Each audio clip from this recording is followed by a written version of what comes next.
আসসালামু আলাইকুম এভরিওয়ান। রান্নার ক্যানভাসে নতুন আরো একটি রেসিপিতে সবাইকে ওয়েলকাম করছি। আজকে তৈরি করে দেখাবো 4 ডিমের পাউন্ড কেক, তাও আবার চুলায় তৈরি করা প্রফেশনাল কেক রেসিপিতে শেয়ার করেছি। আর এই কেকটা এত বেশি সফট হয়েছিল, আর এটা যদি আপনি একবার বানাতে শিখে যান তাহলে কিন্তু আর বাইরে থেকে অস্বাস্থ্যকর কেক আর কিনে খেতে হবে না। চলুন তাহলে কথা না বাড়িয়ে মূল রেসিপিতে ফিরে যাই। কেক তৈরির জন্য প্রথমে শুকনো উপকরণগুলো মেপে নিচ্ছি। আজকে কেকটা যেহেতু 4 ডিমের তৈরি হবে, এজন্য 2 কাপ পরিমাণ ময়দা নিয়ে নিচ্ছি। আর এখান থেকে আমি 2 টেবিল চামচ পরিমাণ ময়দা সরিয়ে নিচ্ছি। আর এই 2 টেবিল চামচ ময়দার পরিবর্তে এখানে আমরা দিয়ে দিব 2 টেবিল চামচ পরিমাণ কর্নফ্লাওয়ার।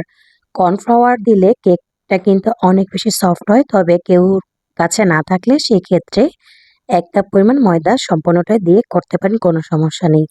এই পর্যায়ে এখানে 2 কাপ ময়দার জন্য আমি এখানে 2 চা চামচ বেকিং পাউডার নিয়েছি, অর্থাৎ এখানে 1 কাপের জন্য 1 চা চামচ বেকিং পাউডার। আর এখানে দিয়ে দিচ্ছি আমি 1/4 চা চামচের মতো লবণ, তবে কেউ চাইলে লবণটা স্কিপ করতে পারেন, কোনো সমস্যা নেই। আর এখানে কেকটার স্বাদ বৃদ্ধির জন্য দিয়ে দিয়েছি 2 টেবিল চামচ পরিমাণ গুঁড়া দুধ। আর গুঁড়া দুধটাও চাইলে কেউ স্কিপ করতে পারেন, তবে গুঁড়া দুধটা দিলে কেকের টেস্টটা কিন্তু অনেক গুণই বেড়ে যায়।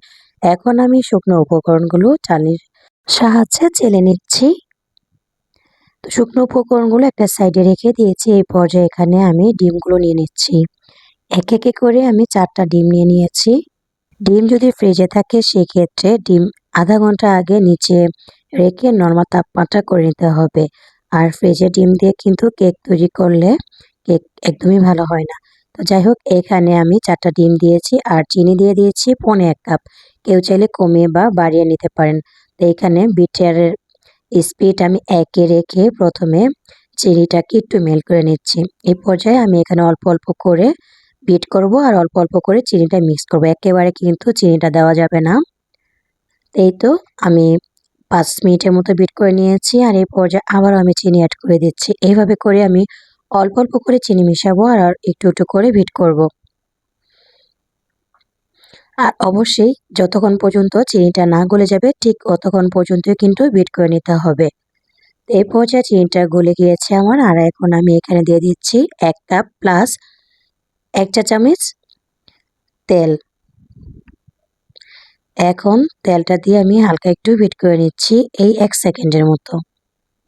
এই পর্যায়ে এখানে দিয়ে দেব ডিমের যাতে কোনো স্মেল না আসে এজন্য ভ্যানিলা এসেন্স। তো এখানে আমি ভ্যানিলা এসেন্স দিয়েছি 1.5 টেবিল চামচ।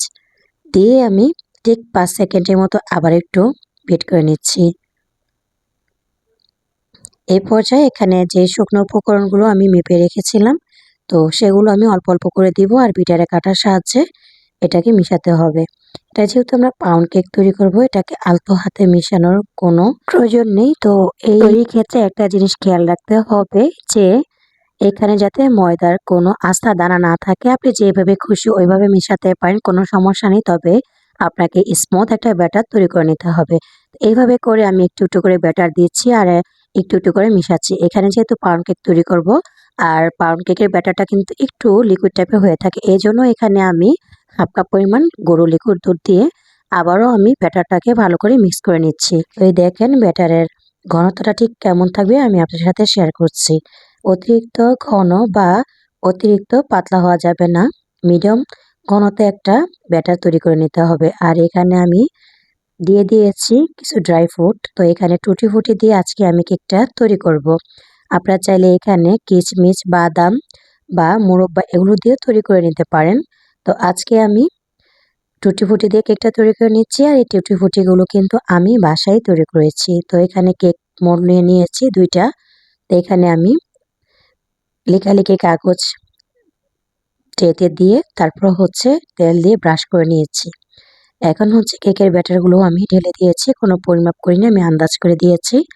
আর ট্যাপ ট্যাপ করে নিলাম একটু, এতে করে যাতে কোনো প্রকার বাবলস না থাকে কেকের মধ্যে। আর উপরে একটু টুটি ফুটি দিয়ে আমি এখন চুলায় বসিয়ে দিয়েছি। আর চুলাটা কিন্তু আমি আগেই 10 মিনিট আগেই প্রিহিট করে নিয়েছিলাম। আর আমার কেকের সময়টা লেগেছে 55 মিনিট। তো 55 মিনিট পর দেখেন মাশাআল্লাহ কেকটা কিন্তু অনেক সুন্দরভাবে হয়ে গিয়েছে আর কালারটা একদম পারফেক্ট ওভেনের মতো কালার এসেছে। তো এই তো আমি এখন কেকগুলোকে মোল্ড আউট করে নিচ্ছি। আমি যেহেতু এই কেকগুলো সেল করব, এজন্য আজকে আমি কেকগুলো কিন্তু ভেঙে শেয়ার করছি না। তো আপনাদেরকে আমি কেটে শেয়ার করছি যে কেকের ভিতরটা কতটা সফট ছিল। আমি কিন্তু এখানে আরেকটা জিনিস দেখাতে ভুলে গিয়েছিলাম। এখানে চুলা থেকে যখন কেকগুলো গরম অবস্থা নামানো হবে, তো সে পর্যায়ে এখানে সুগার সিরাপ ব্রাশ করে দিতে হবে। এতে করে কেকগুলো কিন্তু দীর্ঘক্ষণ সময় সফট থাকবে। এই তো আমি ছোট, ছোট স্লাইস করে একটা কেক কেটে নিয়েছি। তো আরেকটা কেক আপনাদের সাথে শেয়ার করছি। এই কেকটাও আমি আপনাদের সাথে শেয়ার করছি। দেখেন ভিতরটা কতটা সুন্দর হয়েছে। তো আজকের রেসিপি আপনাদের কাছে কেমন লেগেছে চাইলে ছোট্ট একটি কমেন্ট করে জানাতে ভুলবেন না। আর কে কোথা থেকে আজকে আমার এই ভিডিওটি দেখছেন চাইলে কিন্তু কমেন্ট করে জানাতে পারেন। আর আজকের রেসিপি ভালো লাগলে ভিডিওতে লাইক দিয়ে চ্যানেলটি সাবস্ক্রাইব করার অনুরোধ জানাচ্ছি।